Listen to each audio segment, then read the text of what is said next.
Assalamualaikum warahmatullahi wabarakatuh. USM News kembali hadir menjumpai Anda.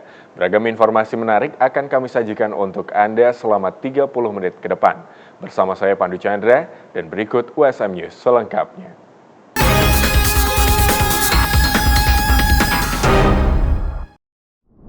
Wisuda ke-68 Universitas Semarang telah usai digelar. USM meluluskan 522 wisudawan di periode kedua pada 29 Mei 2024. Wakil Gubernur Jawa Timur, Emil Dardak, turut menjadi salah satu mahasiswa yang diwisuda.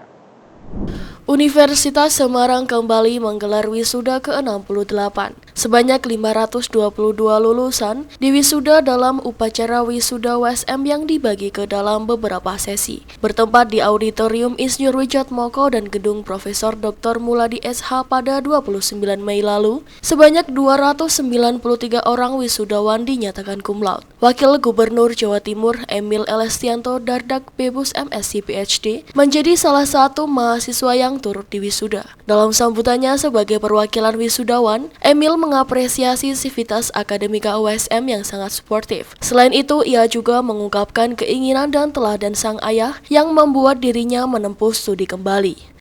S3-nya saya semakin semangat lagi mempelajari mengenai spatial economics. Ekonomi yang tidak hanya melihat angka tapi melihat titik lokasi. Karena apa artinya perhitungan ekonomi kalau tidak tahu di mana dia berada? Karena tentunya hubungan kota dengan desa, pasar itu bukan sesuatu yang tidak dipengaruhi oleh posisi geografis dia di mana dia berada. Maka saya mengambil research mengenai keterkaitan desa dan kota, dan riset saya ini sangat erat teori dan modelnya dengan apa yang dipelajari di PWK. Dan berlanjutlah saya bekerja di Bank Dunia, saya kemudian menjadi bupati, saya membuat rencana penataan ruang. Boleh dikatakan jatuh cinta lah dengan ilmu pengembangan wilayah.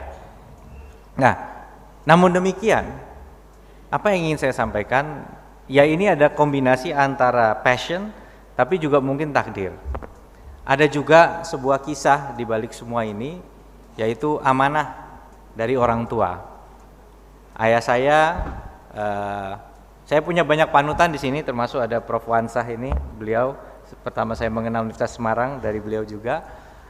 Jadi ayah saya adalah seseorang yang sangat bangga dengan Universitas Semarang. Beliau adalah seorang insinyur yang mendapatkan penghargaan tertinggi dunia, International Road Federation, tetapi memilih untuk mengabdikan profesionalismenya di kampus ini. Suami dari artis Arumi Bahsin ini diwisuda sebagai lulusan jurusan Perencanaan Wilayah dan Kota atau PWK USM. Emil juga turut menyemangati para wisudawan untuk terus belajar dan adaptif terhadap hal yang baru. Saya ada di sini, harapannya mudah-mudahan menjadi contoh. Tidak ada orang yang terlalu tua untuk kembali belajar hal yang baru dalam hidupnya. No one is too old to learn something new. Tidak ada yang terlalu tinggi ilmunya untuk kembali belajar lagi ilmu yang baru.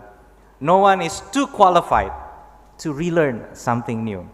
Dan tidak ada orang yang terlalu berkedudukan untuk kembali belajar hal yang bermanfaat. No one is too prominent to learn something useful and new. Mudah-mudahan semangat itu bisa kita wujudkan hari ini. Sukses sekali lagi rekan-rekan semua. Selamat masuk ke kehidupan yang nyata. Dan ingatlah, when you fall in love dengan sebuah disiplin ilmu, pelajarilah. Jangan pernah berhenti, karena pembelajaran tidak berhenti pada saat ijazah diterima hari ini. This is just the beginning. Dan hidup ini adalah pembelajaran sepanjang hayat atau lifelong learning. Terima kasih. Assalamualaikum warahmatullahi wabarakatuh. Sebanyak 522 mahasiswa telah berhasil menyelesaikan studi diploma, sarjana, dan magister. Dalam upacara wisuda ke-68 Universitas Semarang, Rektor USM Dr. Supari turut menegaskan kehadiran USM yang terus membekali lulusannya dengan karakter intelektual dan berkeindonesiaan. Rektor Universitas Semarang Dr. Supari STMT secara resmi meluluskan 522 mahasiswanya dalam upacara wisuda Universitas Semarang yang ke-68 pada Rabu 29 Mei yang lalu. Acara yang digelar di Auditorium Insinyur Wijatmoko dan Profesor Dr. Haji Muladi SH USM turut diwarnai beragam ekspresi bahagia para wisudawan dan keluarga. Dalam sambutannya, Rektor USM Dr. Supari STMT turut menegaskan kehadiran USM yang terus membekali lulusannya dengan karakter intelektual dan berkeindonesiaan. USM telah membekali para wisudawan-wisudawati dengan berbagai ilmu pengetahuan, teknologi, serta nilai-nilai yang akan membentuk karakter intelektual dan karakter yang berkeindonesiaan. Itulah salah satu visi USM yang membedakan dengan universitas yang lain. Karakter berkeindonesiaan saya uraikan antara lain adalah karakter adanya nilai-nilai profesionalisme, karakter tentang kebebasan akademis, budaya akademis, dan kejujuran intelektual. Kesadaran betapa pentingnya keberadaan kehidupan bangsa yang cerdas, yang berbasis iptek. Sikap-sikap intelektual yang beradab dan takwa kepada Tuhan Yang Maha Esa, selalu menghayati 4 pilar kehidupan bangsa, dan sikap berbudaya kreatif, toleran, demokratis, tangguh, serta berani membela kebenaran.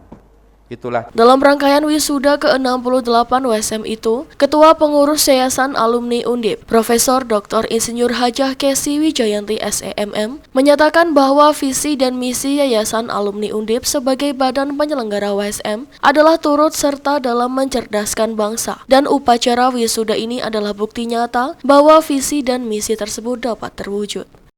Insinyur Wijatmoko, beliau adalah pendiri.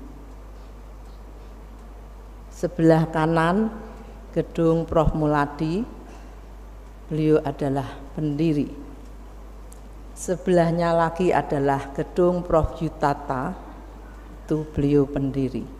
Sebelahnya sana lagi ada Prof. Sudarto di Gelora Gor, dan yang satu Prof. Mulyono. Beliau adalah tokoh-tokoh Undip yang baik dan memberikan arahan, visi untuk bisa mencerdaskan bangsa. Ini adalah bukti bahwa kita bisa mewujudkan. The best motivator and inspirator all of you is your family, Bapak Ibu. Saudara bisa di sini sukses karena Bapak Ibu Saudara. Sebanyak 522 wisudawan diantaranya D3 Manajemen 4 orang, S1 Ilmu Hukum 31, S1 Manajemen 91, S1 Akuntansi 52, S1 Teknik Sipil 18, S1 Teknik Elektro 37, S1 Perencanaan Wilayah Kota 17. Selanjutnya S1 Teknologi Hasil Pertanian sebanyak 28 orang, S1 Psikologi 41, S1 Sistem Informasi 34, S1 Teknik Informatika 45, S1 Ilmu Komunikasi 47, S2 Manajemen 32, S2 Ilmu Hukum 36, dan S2 Psikologi 9 orang. Rektor Universitas Semarang, Dr. Supari STMT, secara resmi dikukuhkan sebagai anggota Dewan Kehormatan Daerah Pradi Kota Semarang periode 2023-2026. Dalam waktu dekat, DKD Pradi akan melakoni konsolidasi antar anggota serta menuntaskan pekerjaan rumah yang dalam proses penyelesaian. Rektor Universitas Semarang Dr. Supari STMT bersama 11 orang tokoh lainnya dikukuhkan menjadi anggota Dewan Kehormatan Daerah Pradi Kota Semarang pada periode 2023-2026. Acara pelantikan dan pengambilan sumpah DKD Peradi Kota Semarang tergabung dalam rangkaian acara Halal Bihalal dan rapat anggota cabang Peradi Kota Semarang yang digelar beberapa waktu yang lalu yang dihadiri ratusan anggota Peradi. Ketua DPC Peradi Kota Semarang Hairul Anwar menyambut baik atas dilantiknya DKD Peradi Kota Semarang. Menurutnya dengan jumlah anggota Peradi Kota Semarang sebanyak 1.970 orang, tentunya membutuhkan pemantauan yang akan dilakukan DKD terhadap pengawasan kerja terkait kode etik jabatan advokat yang diemban. Ketua Dewan Kehormatan Daerah atau DKD Peradi Kota Semarang, Dr. Haji Jawade Hafiz SHMH, menyatakan bahwa terdekat akan ada konsolidasi antar anggota DKD Peradi. Dari sejumlah itu nanti secara internal kami akan konsolidasi untuk membagi tim sekaligus untuk menginventarisasi pengaduan-pengaduan mana yang segera ditindaklanjuti, diperiksa dan diputus oleh Dewan Kehormatan. Dan tentu dalam menjalankan tugas DKD itu juga pertama kan tunduk pada Undang-Undang Advokat, yang kedua harus tunduk pada kode etik advokat. Dua sumber hukum itulah yang menjadi panduan, acuan Dewan Kehormatan di dalam memeriksa dan memutus pengaduan-pengaduan dugaan pelanggaran kode etik advokat. Yang kedua, keberadaan DKD ini juga sekaligus untuk menjaga harkat marwah dan martabat organisasi Peradi yang diperankan oleh para anggota Peradi, yaitu teman-teman para advokat. Nah, dari situlah nanti diharapkan dengan adanya Dewan Kehormatan Daerah ini, seluruh anggota Peradi, khususnya di Kota Semarang, ada semacam kesadaran yang tinggi untuk menjalankan profesinya tunduk pada Undang-Undang Advokat dan tunduk pada kode etik. Karena mereka harus paham bahwa kode etik itu sesuatu yang tidak bisa diabaikan. Yang kedua, dalam jangka panjang ke depan juga Dewan Kehormatan mungkin akan mengagendakan melakukan sosialisasi tentang pentingnya Dewan Kehormatan bagi anggota Peradi dalam menjalankan tugas profesinya sebagai praktisi. Itu kira-kira yang sekilas yang kami rencanakan, dan dalam jangka pendek waktu dekat kami akan melakukan konsolidasi dengan seluruh anggota Dewan Kehormatan yang tadi dilantik dan diambil sumpahnya. Setelah itu baru kami bisa memulai melakukan sidang-sidang dari pengaduan yang telah masuk.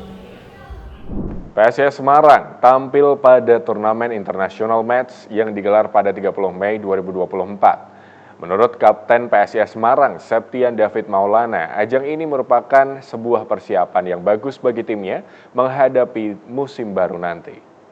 Selain Persija dan PSIS, turnamen nanti juga akan diramaikan oleh dua klub asal Malaysia, Selangor FC dan Sabah FC. Ini akan menambah pengalaman bertanding para pemain, khususnya pemain muda tim Mahesa Jenar. Sementara itu, menurut Kapten PSIS Septian David Maulana, menyebutkan bahwa turnamen ini bagus untuk persiapan menuju kompetisi Liga 1 2024-2025. Gak hanya tim dari Indonesia saja, tapi ada tim luar negeri. Terkait persiapan, Septian David mengaku tak banyak waktu bagi tim melakukan persiapan secara maksimal. Praktis PSIS hanya punya waktu seminggu sebelum tampil di turnamen internasional match Premium Sports 2024 di Jakarta. Selain itu, PSIS akan bertanding dengan banyak pemain anyar. Seperti diketahui, PSIS juga memanfaatkan turnamen nanti untuk menggelar seleksi bagi pemain lokal dan asing. Diharapkan para pemain baru segera melakukan adaptasi. Dan turnamen ini diakui Kapten PSIS tidak mudah karena minim waktu persiapan menjelang 30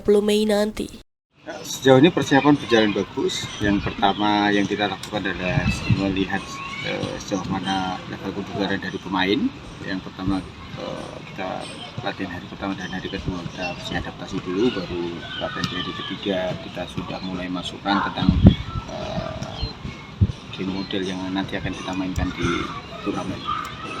Ya, seperti yang sudah dijelaskan di awal pembentukan bahwa turnamen ini kita gunakan untuk memberikan pengalaman untuk pemain-pemain muda kita, dan yang kedua untuk mencoba beberapa pemain-pemain trial yang ingin bergabung dengan kita. Jadi itu di turnamen ini kita bisa memanfaatkan turnamen tersebut untuk menambah pengalaman bermain dan melihat beberapa pemain-pemain yang nantinya kemungkinan bisa berturnamen. Saya kurang tahu. Yang saya tahu yang ada di latihan hari ini, yang di latihan sebelumnya itu yang saya tahu. Jadi untuk pemain-pemain yang belum bergabung itu manajemennya. Program MBKM yang sedang berjalan di Universitas Brawijaya terus berkembang.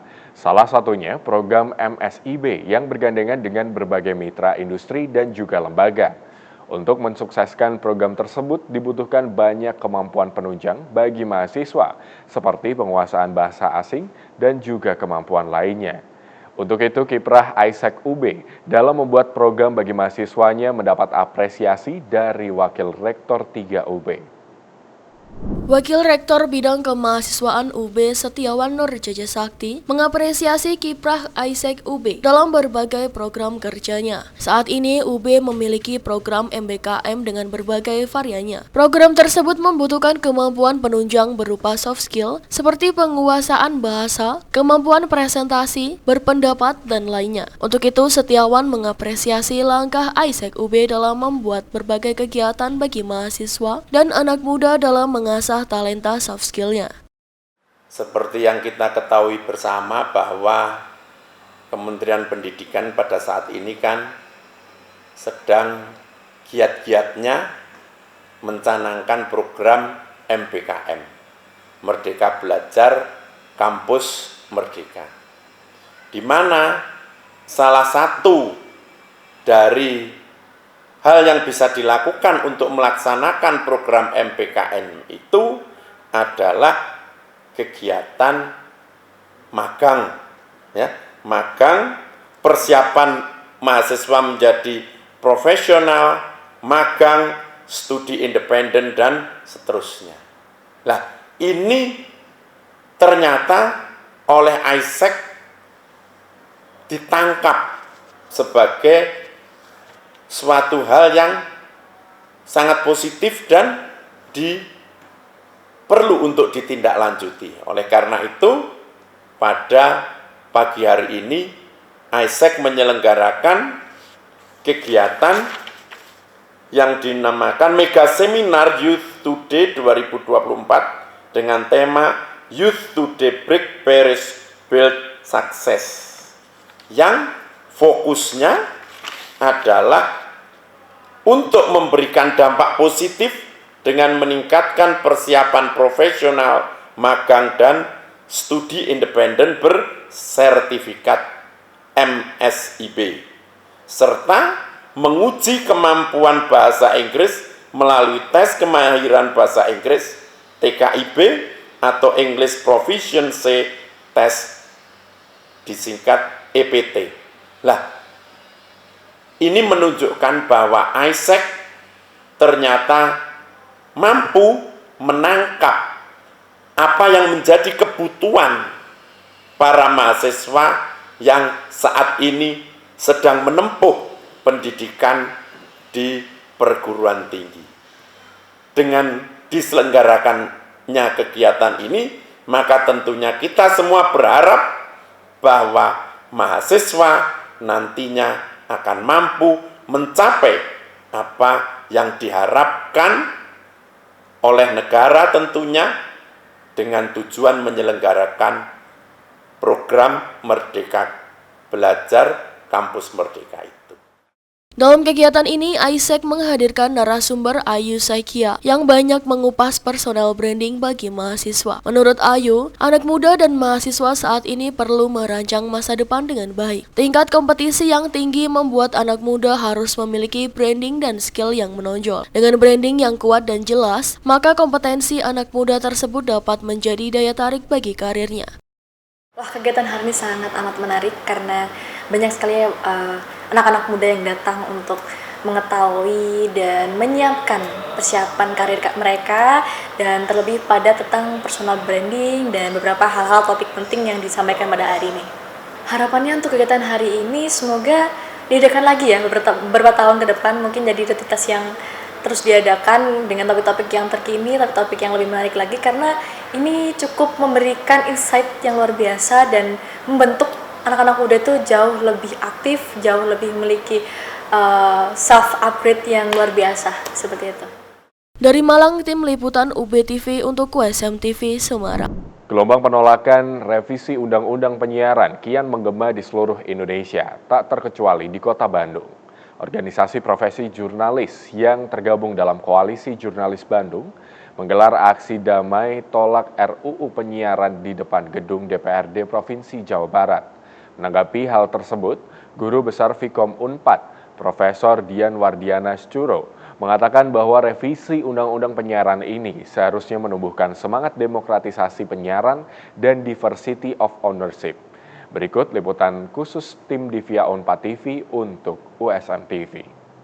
Jurnalis yang tergabung dari Aliansi Jurnalis Independen AJI Bandung, Ikatan Jurnalis Televisi Indonesia atau IJTI Jawa Barat, Pewarta Foto Indonesia, Wartawan Foto Bandung dan Forum Diskusi Wartawan Bandung ini menolak sejumlah pasal dalam draft rancangan revisi Undang-Undang Penyiaran yang dinilai berpotensi mengekang kerja jurnalis. Terbaru Ketua Badan Legislasi Dewan Perwakilan Rakyat atau Balek DPR RI, Supratman Andi Aktas menyatakan pembahasan revisi UU Penyiaran di Badan Legislasi saat ini ditunda, yang seharusnya disidangkan 29 Mei lalu. Pemerintah melalui Kominfo memahami keputusan Balek DPR RI untuk menunda revisi Undang-Undang Penyiaran di tengah derasnya gelombang kritik dari publik ataupun organisasi jurnalis. Guru Besar Ilmu Komunikasi Universitas Pajajaran, Profesor Dian Wardiana Scuro mengatakan, sejak 2005 undang-undang ini sudah diusulkan untuk direvisi. Berkali-kali juga tidak terdapat kesepakatan sehingga ditunda. Dirinya menilai revisi undang-undang ini sangat diperlukan untuk mewadahi media baru di dunia penyiaran.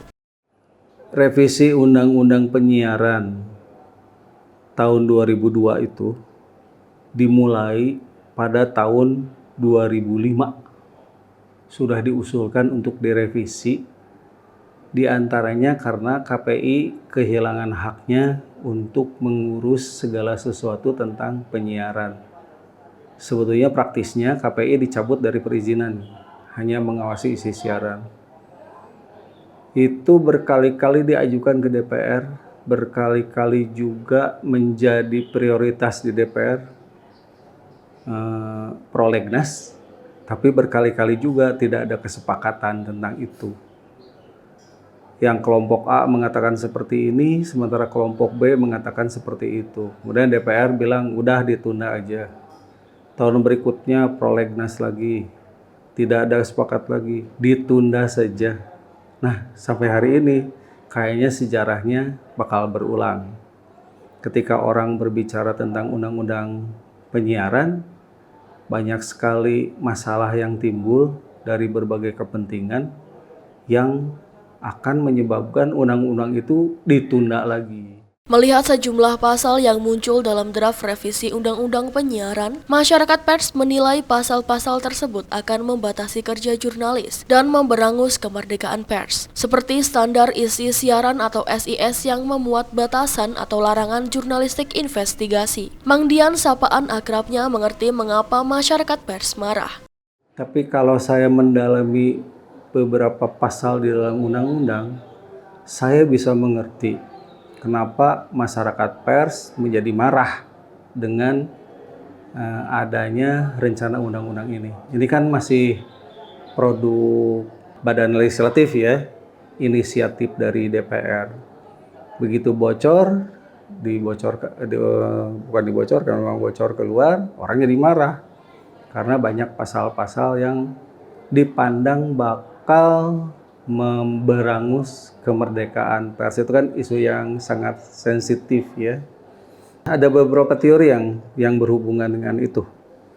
Yang pertama, katanya ini tim akademik dari DPR gagal menerjemahkan apa itu jurnalisme investigatif yang dimaksud oleh pasal-pasal itu. Karena jurnalisme investigatif itu beda dengan investigasi di dalam pengadilan, sangat-sangat bertentangan. Yang kedua, ini lebih jelek lagi, dan ini hipotesis. Memang sengaja untuk buat kontroversi sehingga kemudian orang jadi menghilangkan nyawa dari undang-undang penyiaran. Nyawa dari undang-undang penyiaran itu ada 2 setahu saya.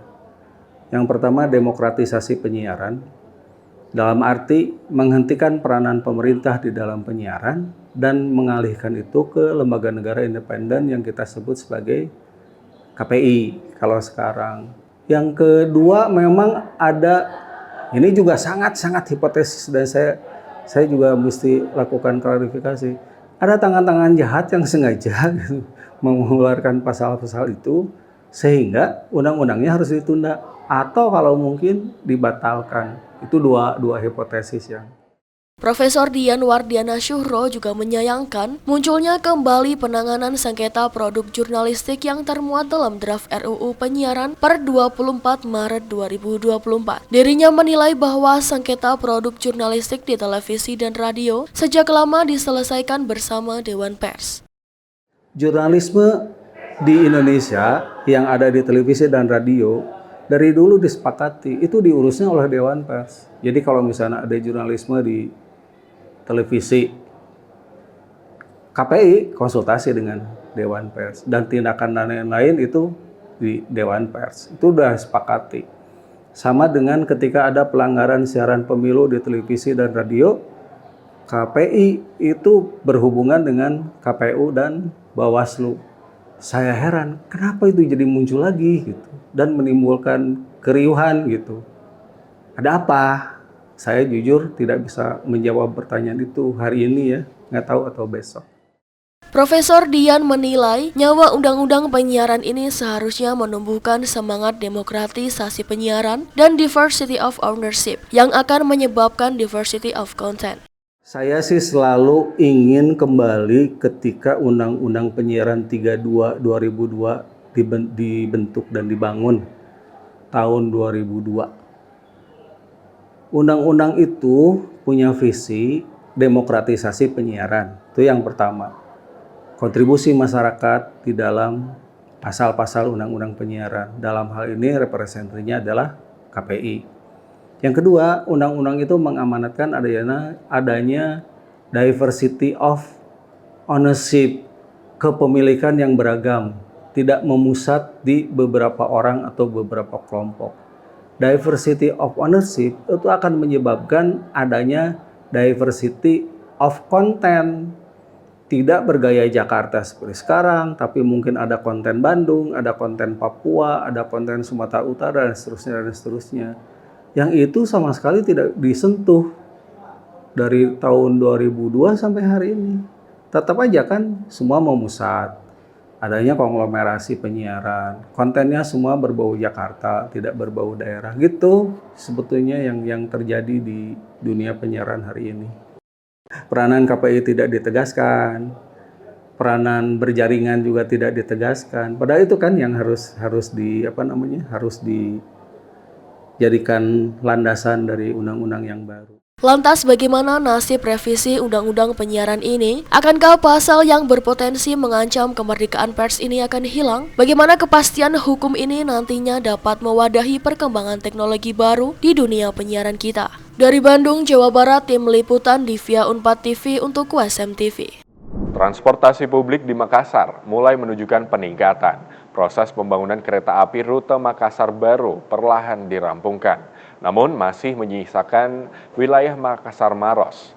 Isu pembangunan kereta bawah tanah muncul sebagai alternatif untuk menghindari kemacetan. Namun, sudah siapkah Makassar dengan sistem kereta bawah tanah tersebut? Simak informasi selengkapnya untuk Anda. Proyek pembangunan kereta api Makassar baru belum rampung. Proyek ini menyisakan area Makassar Maros yang belum disentuh pembangunan kereta api. Sistem jalur kereta yang akan dibangun menjadi bahan diskusi panjang. Pasalnya, jalur kereta di atas tanah atau underground, jalur layang atau elevate, maupun bawah tanah atau underground memiliki pertimbangan masing-masing. Rencana membangun kereta api bawah tanah pun hadir sebagai salah satu pilihan untuk menghindari kemacetan di jalan. Menurut pakar transportasi Unhas yang juga merupakan Dekan Fakultas Teknik Unhas, Profesor Dr. Engineering Insinyur Muhammad Isran Ramli STMT IPMIR, pembahasan mengenai sistem jalur kereta harusnya tidak menjadi penghambat kelanjutan proyek tersebut. Apalagi dengan kemajuan teknologi infrastruktur yang ada, berbagai resiko yang bisa ditimbulkan akan teratasi. 很高兴来到哈山努丁大学，我们今天来这边参观，是为了了解一下哈山努丁大学的中文教学水平，以及为我们的中文翻译招聘做一个准备。 Jadi kami sangat senang sekali datang di Universitas Hasanuddin ini, dan tujuan kami datang di tempat ini adalah untuk melihat perkembangan atau proses belajar bahasa Mandarin yang ada di Universitas Hasanuddin ini. Dan salah satu tujuan kami datang di tempat ini juga adalah untuk melihat atau memantau kebutuhan translator atau penerjemah di tempat kami. Dan saat kami datang di tempat ini, kami boleh melihat progres atau perkembangan yang ada di universitas ini sangat baik, dan kemungkinan nantinya akan sangat membantu perusahaan kami. Mantan Ketua Forum Studi Transportasi Antar Perguruan Tinggi atau FSTPT se-Indonesia ini menegaskan bahwa Makassar sudah siap dengan pembangunan kereta bawah tanah. Hal tersebut ditunjukkan dengan beberapa proyek underground yang berhasil dibangun, seperti Carbosiling dan Underpass Mandai. Ya, sebetulnya untuk sementara ini kan yang dioperasikan adalah baru rel yang sudah terbangun saja, ya. Dari suatu perencanaan rel yang begitu panjang dari Makassar Parepare tahap fase pertama istilahnya, kemudian nanti naik sampai di mana lagi Sulawesi Utara dan sebagainya, dan seterusnya mengelilingi semua wilayah Sulawesi. Nah, terkhusus untuk jangka pendek ini ya kan tentunya seperti kita ketahui bersama, memang yang baru terbangun adalah dari Maros, ya, kota Maros sampai dengan lewat sedikit kota Baru, ya. Tahap berikutnya sebetulnya adalah ke Parepare. Di satu sisi pada tahap pertama ini memang tersisa nih ruas sedikit Makassar Maros, ya, karena kemarin ada diskusi yang alot tentang jenis konstruksi yang cocok. Nah, tadi saya sudah sampaikan, yaitu tergantung dari pemangku kepentingan saja mau yang mana, kan semua tidak ada masalah. Yang masalah kan tinggal efisien efektifnya dengan keterbatasan penganggaran dan sebagainya, ya. Hingga saat ini proyek pembangunan kereta api rute Makassar Parepare belum rampung. Baru 84 stasiun yang beroperasi melintasi stasiun Mandai Maros hingga stasiun Garongkong Baru. Dari total 145 km jalur kereta yang direncanakan, baru 120 km jalur yang terbangun dan 80 km yang telah beroperasi. Iva Aisyah Rahman, Andi Muhammad Syafrizal, Unhas TV. Pemirsa, pertempuran berlanjut di Rafah, wilayah Gaza yang berbatasan dengan Mesir. Di tengah menguatnya seruan gencatan senjata pasca penerbitan putusan Mahkamah Internasional atau ICJ dan kuatnya penolakan yang diungkapkan lewat tagar All Eyes on Rafah. Seberapa jauh putusan ICJ ini bisa diimplementasikan? Informasi ini sekaligus menutup perjumpaan kita di hari ini. Saksikan terus USM News hanya di USM TV. Saya Pandu Chandra dan seluruh kru yang bertugas pamit undur diri. Terima kasih. Wassalamualaikum warahmatullahi wabarakatuh.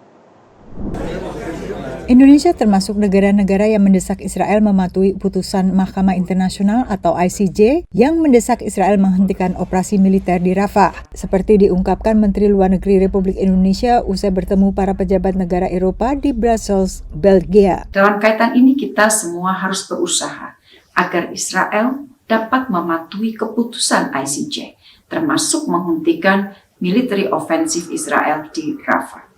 Tanpa hal tersebut, kelancaran pengiriman bantuan kemanusiaan tidak akan dapat dilakukan. Tapi ofensif terus dilakukan di Rafah, wilayah yang pada ditempati pengungsi Palestina. Salah satu serangan baru-baru dilaporkan menewaskan 45 warga sipil dan disesalkan Amerika Serikat. We have been, I think, very strident in our condemnations about the deaths of innocent civilians. These deaths are not excused from that. But we have to understand what happened here. There's going to be an investigation. They've already. Meski demikian, pemerintahan Joe Biden menganggap serangan sejauh ini masih merupakan serangan udara terbatas, bukan ofensif darat penuh, sehingga tak akan ada perubahan kebijakan Amerika Serikat terhadap Israel. Putusan Mahkamah Internasional terkait Rafah memunculkan multitafsir. Afrika Selatan yang mengajukan gugatan terhadap Israel dengan tuduhan genosida menilai putusan ini menguatkan argumennya dan juga menguatkan desakan mengakhiri pertempuran. Sementara putusan sendiri tidak eksplisit menyerukan gencatan senjata atau penghentian total pertempuran. Ini pun diakui 13 dari 15 hakim yang mendukung putusan yang tak menyepakati apakah putusan ini menyerukan penghentian pertempuran. Part of the problem with the ICJ is that how to balance on the one hand which are Israel's clear security considerations and the idea of the ICJ weighing in and telling in Israel, which has made it clear that Hamas represents a security threat, that it needs to cease against what many people believe to be Hamas, a terrorist organization, would be a very strong step breaching sovereignty. It's be quite different to say that Israel needs to follow international humanitarian law. Belum lagi penegakan putusan yang sangat bergantung Dewan Keamanan PBB. The media say, well, the court can't enforce its order. Well, that's true of any court. Judges don't enforce their orders, they turn them over to the sheriff. And in this case, it's the Security Council that is the sheriff. Now, I can't predict precisely what the Biden administration will do here. If the Biden administration vetoes an enforcement order, then it will be turned over to the UN General Assembly for enforcement under the Uniting for Peace resolution. Perutusan Al-Jazair Rabu waktu New York mengusulkan rancangan resolusi ke Dewan Keamanan, menyerukan gencatan senjata di Gaza dengan mengacu pada putusan ICJ. Dari Washington DC, Yuni Salim dan tim VOA.